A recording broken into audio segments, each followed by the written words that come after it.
மகிழ் திருமணி இயக்கத்தில் அஜித் குமாரின் விடாமுயற்சி திரைப்படம் கடந்த பிப்ரவரி 6ஆம் தேதி திரையரங்குகளில் வெளியாகி இருந்துச்சு. படம் வெளியாகி ஒரு வாரம் ஆகியிருக்கக்கூடிய நிலையில் படத்தினுடைய மொத்த வசூல் 120 கோடிகளுக்கும் மேலே அப்படின்ற மாதிரி ரிப்போர்ட் சொல்லியிருக்காங்க. ஸோ அந்த வகையில் பார்க்கும்போது அஜித் குமாருக்குன்னு ஒரு ஓப்பனிங் கலெக்ஷன் இருக்கும் இல்லையா, அந்த வகையில் இந்த திரைப்படமும் சிறந்த ஓப்பனிங் கலெக்ஷன் கொடுத்துருக்கு.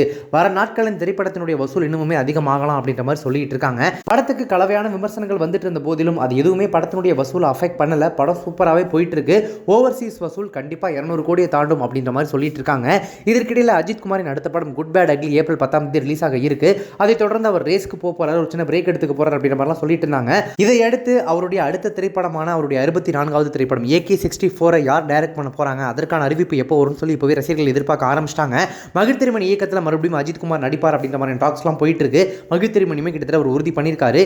இதற்கிடையில் பில்லா ஆரம்பம்னு அஜித் குமார் அவர்களை ஸ்டைலிஷா காமிச்சு சூப்பரான ஹிட் திரைப்படங்களை கொடுத்த விஷ்ணுவர்தன் மறுபடியும் அஜித் குமார் இயக்கிறதுக்கான வாய்ப்புகள் நிறைய இருக்கும் அப்படின்ற மாதிரி தெரியுது.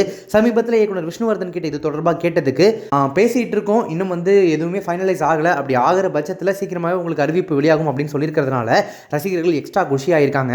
ஏன்னா அஜித் குமாரை எப்படி விஷ்ணுவர்தன் பிரசன்ட் பண்ணுவார் அப்படின்றத நம்ம கடந்த படங்களில் பார்த்துருப்போம். சீக்கிரமாகவே எதிர்பார்ப்போம். இந்த கூட்டணி இனியுமா இனியாதா அப்படின்றத பொறுத்திருந்து பார்க்கலாம்.